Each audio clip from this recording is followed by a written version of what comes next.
Hi friends, welcome to Vidya's kitchen and blogs. Friends, ನನ್ನ previous ವಿಡಿಯೋಲಿ Akshara birthday celebration part 1 ನಲ್ಲಿ ನಾವು ಅನ್ಲಿಮಿಟೆಡ್ ಹೋಗಿ ಅವಳಿಗೆ ಇಷ್ಟ ಆಗುವಂತ ಬರ್ಡೇ ಪರ್ಚೇಸ್ ಮಾಡಿದ್ವಿ. ಹಾಗೆ ಮಮ್ಮಿ ಜೊತೆ ಡಿನ್ನರ್ ಎಲ್ಲ ಮುಗಿಸ್ಕೊಂಡಿದ್ವಿ ಅಂತ ಹೇಳಿದ್ದೆ. ಬಟ್ ಅವಳ ಬರ್ಡೇ ಡ್ರೆಸ್ ರಿವೀಲ್ ಮಾಡಿರ್ಲಿಲ್ಲ. ಬನ್ನಿ ಇವತ್ತಿನ ವಿಡಿಯೋಲಿ ಅಕ್ಷರ ಯಾವ ಡ್ರೆಸ್ ತಗೊಂಡ್ಲು, ಅವಳ ಬರ್ಡೇ ನಾವೆಲ್ಲ ಹೇಗೆ ಸೆಲೆಬ್ರೇಟ್ ಮಾಡಿದ್ವಿ, ಮತ್ತೆ ಅವಳ ಫುಲ್ ದಿನ ಹೇಗೆ ಅವಳ ಫ್ರೆಂಡ್ಸ್ ಫ್ಯಾಮಿಲಿ ಜೊತೆ ಸ್ಪೆಂಡ್ ಮಾಡಿದ್ವಿ ಅಂತ ನೋಡೋಣ. ಎವ್ರಿ ಇಯರ್ ಅಕ್ಷನ 12 o'clock ಬಿಡಿಸಿ ಅವಳಿಗೆ ಫಸ್ಟ್ ವಿಶ್ ಮಾಡೋದು ಬಹಳ ಎಕ್ಸೈಟ್ಮೆಂಟ್ ಅಂಡ್ ಸಖತ್ ಖುಷಿ ಆಗುತ್ತೆ ನನಗೆ ರಾಗೋಗೆ. ಅಂಡ್ ಆಸ್ ಯೂಶುವಲ್ ಅವಳನ್ನ 12 ಗಂಟೆಗೆ ಬಿಡಿಸಿ ಕೇಕ್ ಕಟ್ ಮಾಡಿಸಿದ್ವಿ. ಅವಳಿಗೆ ಸಖತ್ ಖುಷಿ ಇತ್ತು, ಎಕ್ಸೈಟ್ಮೆಂಟ್ ಕೂಡ, ಏನ್ ಗಿಫ್ಟ್ ಕೊಡ್ತೀವಿ ನಾವು ಅನ್ನೋದು. ಕೇಕ್ ಕಟ್ಟಿಂಗ್ ಅಲ್ಲಿ ನಾನು ಅಕ್ಷು ರಾಘು ಅಷ್ಟೇ ಇದ್ದಿದ್ದು. ಮಮ್ಮಿ ಯೂಶಲಿ 3:34ಗೆ ಎದ್ದು ಮೆಡಿಟೇಷನ್ ಎಲ್ಲ ಮಾಡ್ತಾರೆ, ಸೊ ಹಾಗಾಗಿ ಡಿಸ್ಟರ್ಬ್ ಮಾಡಬೇಡಿ ಅಂದಿದ್ರು. ಹಾಗಾಗಿ ಅವ್ರನ್ನ ಕರೀಲಿಲ್ಲ. ಸೊ ಅವ್ಳ ಬರ್ಡೇ ಸೆಲೆಬ್ರೇಷನ್ ಏನು ಹೇಳ್ಬೋದು ಅಂದ್ರೆ, like Akshu smile was enough to light the whole room ಅಂತಾನೆ. ಎವ್ರಿ ಇಯರ್ ಮಕ್ಕಳಿಗೆ ಅವ್ರಿಗೆ ಏನ್ ಗಿಫ್ಟ್ ಕೊಡ್ತೀವಿ ನಾವು ಬರ್ಡೇ ದಿನ ಅನ್ನೋದು ಬಹಳ ಎಕ್ಸೈಟ್ಮೆಂಟ್ ಇರುತ್ತೆ. ಹಾಗಾಗಿ ನಮಗೂ ಸ್ವಲ್ಪ ಟೆನ್ಷನ್ ಇರುತ್ತೆ, ನಾವು ಕೊಡೋ ಗಿಫ್ಟ್ ಮಕ್ಕಳಿಗೆ ಇಷ್ಟ ಆಗುತ್ತೋ ಇಲ್ವೋ ಅಂತ. ಸೊ ಡೆಫಿನೆಟ್ಲಿ ಈ ಗಿಫ್ಟ್ ಅವಳಿಗೆ ತುಂಬಾ ಇಷ್ಟ ಆಯ್ತು. ಇದು actually 120 colour alcohol brush pen. Actually ನಿಮಗೆ ಗೊತ್ತಿದೆಯೋ ಇಲ್ವೋ, ಕೆಲವು ಶಾರ್ಟ್ಸ್ ಹಾಕಿದ್ದೀನಿ ನಾನು ಅವಳು ಸ್ಟ್ರೋಕ್ ಕೊಡೋದು, ಸ್ಕೆಚ್ ಮಾಡೋದೆಲ್ಲ. She loves playing with colours. ಹಾಗಾಗಿ ಇದಕ್ಕಿಂತ ಬೆಸ್ಟ್ ಗಿಫ್ಟ್ ಇನ್ಯಾವುದು ಇಲ್ಲ ಅಂತ ನಾವು ಇದನ್ನ ಸೆಲೆಕ್ಟ್ ಮಾಡಿ ತರಿಸಿದ್ವಿ. ಆಕ್ಚುಲಿ ಬರ್ಡೇ ಒಂದು ವಾರ ಇರೋ ಹಂಗೆ ಅವಳು ಈ ಸ್ಕೆಚ್ ಪೆನ್ ಕಾರ್ಟ್ಗೆ ಹಾಕಿಟ್ಟಿದ್ಲು, ನನ್ನ ಪಿಗಿ ಬ್ಯಾಂಕಲ್ಲಿ ತಗೋತೀನಿ ಅಂತ. ಸೊ ಹಾಗಾಗಿ ಕೇಕ್ ಕಟಿಂಗ್ ಆಯ್ತು, ಗಿಫ್ಟ್ ಕೊಟ್ಟಿದ್ದಾಯ್ತು, ಮಗಳು ಫುಲ್ ಖುಷಿ ಆದ್ಲು, ಹಾಗೆ ನಾವು ಕೂಡ. ರಾತ್ರಿ 1 ಗಂಟೆ ಆಗಿತ್ತು, ಮಲಗೋಷ್ಟೊತ್ತಿಗೆ ಬೆಳಗ್ಗೆ 5:15 ಎದ್ದು ಬಂದೆ ನಾನು. ಸೊ ಇದು ಎಲ್ಲ ನಾವು ಪನ್ನೀರ್ ಬಟರ್ ಎಲ್ಲ ಫ್ರಿಜ್ಜಲ್ಲಿ ಇಟ್ಟಿರ್ತೀವಿ. ಸ್ವಲ್ಪ ಅಡುಗೆ ಮಾಡೋಕೆ ಮುಂಚೆ ಒಂದು ಅರ್ಧ ಗಂಟೆ ಮುಂಚೆ ಅದನ್ನ ಈಚೆ ಇಟ್ಬಿಟ್ಟು ನಾನು ಫ್ರೆಶ್ ಅಪ್ ಆಗಿ ಬಂದೆ. ಸಿಕ್ಕಾಬಿಟ್ಟೆ ಸ್ಟ್ರೈನ್ ಆಗ್ತಿತ್ತು, ಕಣ್ಣೆಲ್ಲ ಉರಿತಾ ಇತ್ತು. ಬಟ್ ಸ್ಟಿಲ್ ಏನ್ ಮಾಡೋದು, ಮಗಳಿಗೆ ಬರ್ಡೇ ಸೆಲೆಬ್ರೇಷನ್ ಮಾಡೋ ಜೊತೆ ಅವಳಿಗೆ ಏನ್ ಇಷ್ಟ ಆಗುತ್ತೋ ಅದೇ ನಾವು ತಿಂಡಿ ಅಡುಗೆ ಎಲ್ಲ ಮಾಡ್ತೀವಿ, ಕರೆಕ್ಟಾ? ನಾನು ಅಕ್ಷು ಫೇವ್ರೆಟ್ ಡಿಶಸ್ ಅಂದ್ರೆ ಯೂಶಲಿ ಪನ್ನೀರ್ ಖೀರ್ ಮತ್ತೆ ಪನ್ನೀರ್ ಫ್ರೈಡ್ ರೈಸ್ ಅವಳಿಗೆ ತುಂಬಾ ಇಷ್ಟ. ಹಾಗಾಗಿ ಅದನ್ನೇ ಮಾಡೋಣ ಅಂತ ಡಿಸೈಡ್ ಮಾಡಿದೆ. ಹಾಗಾಗಿ ಹಾಲು 1 ಲೀಟ್ರು ಬೌಲ್ಗೆ ಹಾಕಿ ಕಾಯಕ್ಕಿಟ್ಟೆ. ನೆಕ್ಸ್ಟ್ ಇನ್ನೊಂದು ಬರ್ನರಲ್ಲಿ ಬಾಣಲಿ ಇಟ್ಟು ಬಟರು ಮತ್ತೆ ಎಣ್ಣೆ ಹಾಕಿ ಪನ್ನೀರ್ ಫ್ರೈ ಮಾಡಿಕೊಂಡೆ ಈವನ್ ಆಗಿ. ಪನ್ನೀರೆಲ್ಲ ಈವನ್ ಆಗಿ ಫ್ರೈ ಆಗೋ ಅಷ್ಟಕ್ಕೆ ಇನ್ನೊಂದು ಬರ್ನರಲ್ಲಿ ನಾನು ರೈಸು ಇಟ್ಬಿಟ್ಟಿದ್ದೆ. ಆಮೇಲೆ ಹಾಲು ಕುದಿಯೋಕ್ಕೆ ಶುರು ಮಾಡ್ತು. ಸ್ವಲ್ಪ ಹಾಲು ಗಟ್ಟಿ ಆದ್ಮೇಲೆ ನಾನು 2 ಕಪ್ ಅಷ್ಟು ಶುಗರ್ ಹಾಕ್ತಾ ಇದ್ದೀನಿ. ಜೊತೆಗೆ ನಾನು 2 ಟೀ ಸ್ಪೂನ್ ಅಷ್ಟು ಕೇಸರಿ ಹಾಕಿ ಮಾಡ್ಕೊಂಡೆ. ಅಷ್ಟರಲ್ಲಿ ಪನ್ನೀರು ರೋಸ್ಟ್ ಆಗಿತ್ತು. ಯೂಶಲಿ ಗೋಲ್ಡನ್ ಬ್ರೌನ್ ಅಷ್ಟು ಫ್ರೈ ಮಾಡ್ಕೊಂಡ್ರೆ ಸಾಕು, ಬಟ್ ಅಕ್ಷರಾಗೆ ಸ್ವಲ್ಪ ಪನ್ನೀರ್ ಚೀವಿ ತರ ಇದ್ರೆ ಇಷ್ಟ ಆಗುತ್ತೆ. ಹಾಗಾಗಿ ಫುಲ್ ಈವನ್ ಆಗಿ ಬ್ರೌನ್ ಆಗಿ ರೋಸ್ಟ್ ಮಾಡಿ ಇಟ್ಕೊಂಡೆ. ಅದಾದ್ಮೇಲೆ ಬಟರ್ ಹಾಕಿ ಬೆಳ್ಳುಳ್ಳಿ ಎಲ್ಲ ಹಾಕಿ, ಆಮೇಲೆ ಆನಿಯನ್, ಕ್ಯಾಪ್ಸಿಕಮ್ ಮತ್ತೆ ಹಚ್ಚಿಟ್ಕೊಂಡಿದ್ದ ವೆಜಿಟೇಬಲ್ಸ್ನೆಲ್ಲ ಹಾಕೊಂಡು ಫ್ರೈ ಮಾಡಿಕೊಂಡೆ. ಸೊ ಬಟರಲ್ಲಿ ಎಣ್ಣೆಲಿ ವೆಜಿಟೇಬಲ್ಸ್ ಫ್ರೈ ಆಗೋದ್ರಿಂದ ಫ್ರೈಡ್ ರೈಸ್ ತುಂಬಾ ಚೆನ್ನಾಗಿ ಬರುತ್ತೆ, ತುಂಬಾ ಟೇಸ್ಟಿಯಾಗಿ ಬರುತ್ತೆ. ಈ ಕಡೆ ವೆಜಿಟೇಬಲ್ಸ್ ಎಲ್ಲ ಕುಕ್ ಆಗ್ತಾ ಇತ್ತು ಅಂಡ್ ಇಲ್ಲಿ ಹಾಲು ಕೂಡ ಸ್ವಲ್ಪ ಕುದ್ದಿ ಗಟ್ಟಿ ಆಗಿತ್ತು. ಈ ಟೈಮಲ್ಲಿ ನಾನು ಮಿಲ್ಕ್ ಮೇಡ್ ಹಾಕ್ತಾ ಇದ್ದೀನಿ. ಮಿಲ್ಕ್ ಮೇಡ್ನ ಚೆನ್ನಾಗಿ ಮಿಕ್ಸ್ ಮಾಡ್ಕೊಂಡ್ಮೇಲೆ ಏಲಕ್ಕಿ ಪೌಡರ್, ಅದು ಒಂಥರ ಫ್ಲೇವರ್ ಕೊಡುತ್ತೆ ಯಾವುದೇ ರೆಸಿಪಿ ಆಗಲಿ. ಈಗ ನಾವು ಎಸೆನ್ಸ್, ವೆನಿಲಾ, ರೋಸ್ ಎಸೆನ್ಸ್ ಎಲ್ಲ ಏನು ಯೂಸ್ ಮಾಡೋದೆಲ್ಲ ಬೇಡ, ಜಸ್ಟ್ ಏಲಕ್ಕಿ ಪುಡಿ ಹಾಕಿದ್ರೆ ತುಂಬ ಚೆನ್ನಾಗಿ ಬರುತ್ತೆ ಸ್ವೀಟ್ಸ್. ಹಾಗಾಗಿ ಅಲ್ಲೆಲ್ಲ ಹಾಕಿ ಇಂಗ್ರೀಡಿಯೆಂಟ್ಸ್ ಪನ್ನೀರ್ ಖೀರ್ಗೆ ಅದನ್ನು ಮತ್ತೆ ಕುದಿಯೋಕೆ ಇಟ್ಟೆ. ಇಲ್ಲಿ ವೆಜಿಟೇಬಲ್ಸ್ ಕೂಡ ಚೆನ್ನಾಗಿ ಈವನ್ ಆಗಿ ಕುಕ್ ಆಗಲಿ ಅಂತ ಲಿಡ್ ಕ್ಲೋಸ್ ಮಾಡಿ ವೆಜಿಟೇಬಲ್ಸ್ ಕೂಡ ಕುಕ್ ಮಾಡಿಕೊಂಡೆ.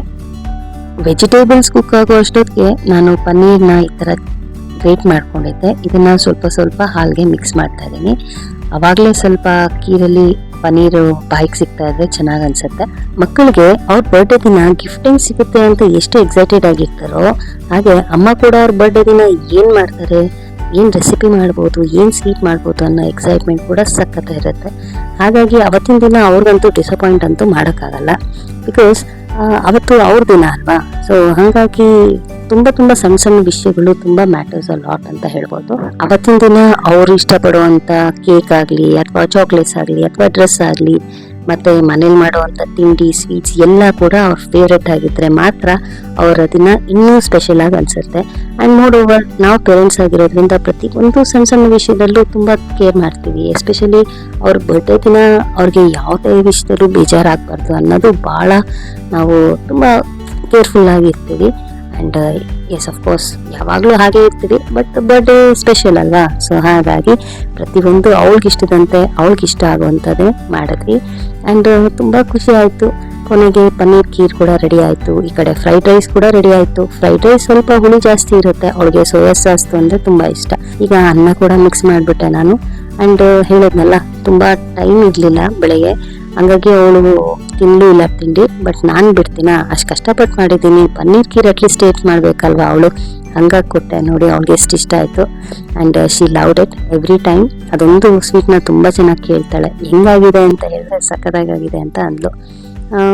ತಿಂಡಿ ತಿಂದಿರಲಿಲ್ಲ, ಶೇರ್ ಮಾಡ್ಕೋಬೇಕಮ್ಮ ನಾನು ಅಂತ ಅಂದ್ಲು. ಹಾಗಾಗಿ ಬಾಕ್ಸ್ಗೆ ಹಾಕಿ ಒಂದು ಫ್ರೂಟ್ ಏನಾನು ಇಟ್ಟೇ ಇಡ್ತೀನಿ, ಯಾಕಂದರೆ ಮಕ್ಕಳಿಗೆ ನ್ಯೂಟ್ರಿಷನ್ ಸಿಗಬೇಕು ಚೆನ್ನಾಗಿ. ಫ್ರೂಟ್ಸು ವೆಜಿಟೇಬಲ್ಸು ಎಲ್ಲ ಪ್ಯಾಕ್ ಮಾಡಿಕೊಂಡು ಹೊರಟ್ಲು. ನೋಡಿ ಈ ಚಾಕ್ಲೇಟ್ ಬಾಕ್ಸ್ ನಾವು 4 ಕೊಡಿಸಿದ್ವಿ, ಅದಿಷ್ಟರಲ್ಲೂ ಒಂದು ಉಳಿಸಲ್ಲ ಅಂತ ಹೇಳಿದ್ಲು.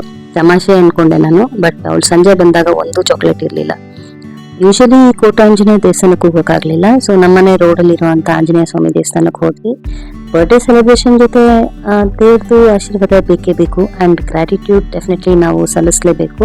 ಆ್ಯಂಡ್ ದೇವ್ರಿಗೆ ನಮಸ್ಕಾರ ಮಾಡಿ ಅವಳ ಫ್ಯೂಚರ್, ಅವಳ ಆರೋಗ್ಯ ಎಲ್ಲ ತುಂಬ ಚೆನ್ನಾಗಿರಲಿ ಅಂತ ದೇವ್ರನ್ನ ಬೇಡ್ಕೊಂಡು ನಂತರ ಅವಳನ್ನ ಸ್ಕೂಲ್ ಹತ್ರ ಡ್ರಾಪ್ ಮಾಡಿದ್ವಿ. ಬೆಳಿಗ್ಗೆಯಿಂದ ಫುಲ್ ಬ್ಯುಸಿ ಆಗಿದೆ ನಾನು. ಈಗ ಏನೇ ಆದ್ರೂ ನಮ್ಮ ರೂಟೀನ್ ಇದ್ದೇ ಇರುತ್ತೆ ಅಲ್ವಾ. ಈಗ ನನ್ನ ಪಯಣ ನನ್ನ ಸ್ಕೂಲ್ ಕಡೆಗೆ. ಸ್ಕೂಲೆಲ್ಲ ಮುಗಿಸ್ಕೊಂಡು ನನ್ನ ಕೊಲೀಗ್ಸ್ಗೆಲ್ಲ ಸ್ವೀಟ್ ಕೊಟ್ಟು ಹಾಗೆ ಸ್ವಲ್ಪ ಲೈಟಾಗಿ ಸೆಲೆಬ್ರೇಷನ್ ಆಯಿತು. ಆ್ಯಂಡ್ ಈವ್ನಿಂಗ್ ಬರೋ ಅಷ್ಟಕ್ಕೆ ನಾನು ಹೇಳ್ದಂಗೆ ಚಾಕ್ಲೇಟ್ ಗೀಕ್ಲೇಟ್ ಎಲ್ಲ ಖಾಲಿ ಮಾಡ್ಕೊಂಡು ಬಂದಿದ್ದು. ಈಗ ಅವಳಿಗೆ ನಾವು ಡಿನ್ನರ್ಗೆ ಹೊರಗಡೆ ಕರ್ಕೊಂಡು ಹೋಗೋಣ ಅಂತ ಹೇಳಿದ್ವಿ. So she was very excited. ನಾವು ಆ್ಯಕ್ಚುಲಿ 2 ಚಾಯ್ಸ್ ಕೊಟ್ಟಿದ್ವಿ, ಒಂದು ಬ್ಲೂ ಮೂನ್ ಅಥವಾ ಇನ್ನೊಂದು ಎಸ್ಮಾಲ್ಗೆ ಹೋಗಿ KFC ತಿನ್ಕೊಂಡು ಅಲ್ಲಿ ಫನ್ ಝೋನಲ್ಲಿ ಒಂದಷ್ಟು ಗೇಮ್ಸ್ ಹಾಕ್ಕೊಂಡು ಬರೋಣ ಅಂತ. ಬಟ್ ಅಫ್ಕೋರ್ಸ್ ಅವಳಿಗೆ ಯಾವಾಗಲೂ ಬ್ಲೂ ಮೂನ್ ಚಾಯ್ಸ್ ಇದ್ರೆ ಬೇರೆ ಆಪ್ಷನ್ ಅವ್ಳು ಕೇಳೋದೇ ಇಲ್ಲ ನನಗೆ ಬ್ಲೂ ಮೂನೇ ಬೇಕು ಅಂತ ಅಂದ್ಲು. ಸೊ ನಡೀರಿ, ಇವತ್ತು ಅವಳ ದಿನ, ಅವಳ ಕೈ ಡಿಸಪಾಯಿಂಟ್ ಮಾಡಬಾರ್ದು ಅಂತ ನಾವು ಮುಂಚೆನೇ ಡಿಸೈಡ್ ಮಾಡಿದ್ವಿ. ಹಂಗಾಗಿ 2-3 ಸತಿ ನಾನು ಹೇಳಿದೆ, but she is not ready. ಅಪ್ಪ ಮಗಳಿಬ್ರು ಏನೋ ಮೆನು ನೋಡಿಕೊಂಡು ಏನೋ ಡಿಸೈಡ್ ಮಾಡಿಕೊಂಡು ಕೊನೆಗೆ ಆರ್ಡರ್ ಮಾಡಿದ್ವಿ. The same recipes what we usually have, chicken Noorani, chicken lollipop ಮತ್ತು ಇನ್ನೊಂದು ಬಟರ್ ನಾನ್, ಹೈದ್ರಾಬಾದಿ ಚಿಕನ್. ಇಷ್ಟು ಅವಳ ಫೇವ್ರೆಟ್ ಡಿಶ್ ಯಾವಾಗೂ. ಆ್ಯಂಡ್ ಲಿಸ್ಟಲ್ಲಿ ಇದೆ ಯಾವಾಗೂ ಟಾಪ್ ಮೋಸ್ಟ್ ಇರುತ್ತೆ. ಅಪ್ಪ ಮಗಳು ಏನೋ ಚಿಟ್ ಮಾಡ್ತಿದ್ರು. ಅರೌಂಡ್ 10-15 ಮಿನಿಟ್ಸ್ ಆದಮೇಲೆ ನಾವು ಆರ್ಡರ್ ಮಾಡಿದಂಥ ಸ್ಟಾರ್ಟರ್ಸ್ ಬಂತು. So finally all birthday came to a quiet end. No big crowd, no loud celebration, but endless love ಅಂತಲೇ ಹೇಳ್ಬೋದು. ಫ್ರಮ್ 12 AM ಕೇಕ್ ಕಟ್ಟಿಂಗಿಂದ ಅವಳ ಫೇವ್ರೆಟ್ ಫುಡ್ ಮತ್ತು ಟೆಂಪಲ್ಗೆ ಹೋಗಿ ಅಲ್ಲಿ ಬ್ಲೆಸ್ಸಿಂಗ್ಸ್, ಆಮೇಲೆ ಸ್ಕೂಲಿಗೆ ಡ್ರಾಪ್ ಮಾಡಿದ್ವಿ. ಅಲ್ಲಿ ಅವಳ ಕ್ಲಾಸ್ಮೇಟ್ಸ್ ಮತ್ತು ಅವಳ ಟೀಚರ್ಸ್ ಜೊತೆ ಅವಳ ಬರ್ಡೇ ಸೆಲೆಬ್ರೇಷನ್. ಅದಾದಮೇಲೆ dinner time. Every moment was simple yet unforgettable ಅಂತಲೇ ಹೇಳ್ಬೋದು. ನೋಡಿ ಅಕ್ಷಯ್ ಎಷ್ಟು ಖುಷಿಯಾಗಿದ್ಲು. ಸೊ ಅವಳು ಸದಾ ಹೀಗೆ ಖುಷಿಯಾಗಿ ಆರೋಗ್ಯವಾಗಿ ಆ್ಯಂಡ್ ನೆಮ್ಮದಿಯಾಗಿ ಇರಲಿ ಅಂತ ಆಶಿಸ್ತಾ ದೇವ್ರನ್ನ ಬೇಡ್ಕೋತಾ ಅವಳ ಬರ್ಡೇ ನಾವು ಎಂಡ್ ಮಾಡಿದ್ವಿ. ಸೆಲೆಬ್ರೇಷನ್ ಎಲ್ಲ ಮುಗೀತು, ಡಿನ್ನರ್ ಮುಗೀತು. ಈಗ ಮನೆಗೆ ಹೋಗ್ಲೇಬೇಕಲ್ವಾ. ಸೊ ಯಾಕೆ ಬುಕ್ ಮಾಡಿದ್ವಿ, ಆಟೋ ಬರೋದು ಕಾಯ್ತಾ ಇದ್ವಿ. Selfie time. ಅವರಪ್ಪ ಫೋನಲ್ಲಿ ಬ್ಯುಸಿ ಇದ್ರು ಅಂತ ನಾವು ಸೆಲ್ಫಿ ತಗೊಂಡು ಹೊರಟ್ವಿ. ಸೊ ಫ್ರೆಂಡ್ಸ್, ಇದಾಗಿತ್ತು ಅಕ್ಷರ ಬರ್ಡೇ ವ್ಲಾಗ್ ಪಾರ್ಟ್ 2. ಆ್ಯಂಡ್ ಇವತ್ತೆಲ್ಲ ಯಾರ್ಯಾರು ನನ್ನ ಈ ಚಾನಲ್ ಫಸ್ಟ್ ಟೈಮ್ ನೋಡ್ತಾ ಇದ್ದೀರಾ, ಪ್ಲೀಸ್ ನನ್ನ ಚಾನಲ್ನ ಸಬ್ಸ್ಕ್ರೈಬ್ ಮಾಡ್ಕೊಳ್ಳಿ. ಹಾಗೆ ಬೆಲ್ ಐಕನ್ ಪ್ರೆಸ್ ಮಾಡಿ. ನಾನು ಮಾಡೋ ಎಲ್ಲ recipe videos, vlog videos notification ನಿಮಗೆ ಸಿಗುತ್ತೆ. ವಿಡಿಯೋ ಇಷ್ಟ ಆದಲ್ಲಿ ಲೈಕ್ ಮಾಡಿ, ಶೇರ್ ಮಾಡಿ. Thanks for watching. ಆ್ಯಂಡ್ ನೀವು ಹೇಗೆ ನಿಮ್ಮ ಮಕ್ಕಳ ಬರ್ಡೇ ಸೆಲೆಬ್ರೇಟ್ ಮಾಡ್ತೀರಾ ಅಂತ ನನಗೆ ಕಮೆಂಟ್ ಮಾಡಿ ತಿಳಿಸಿ. Once again thanks for watching.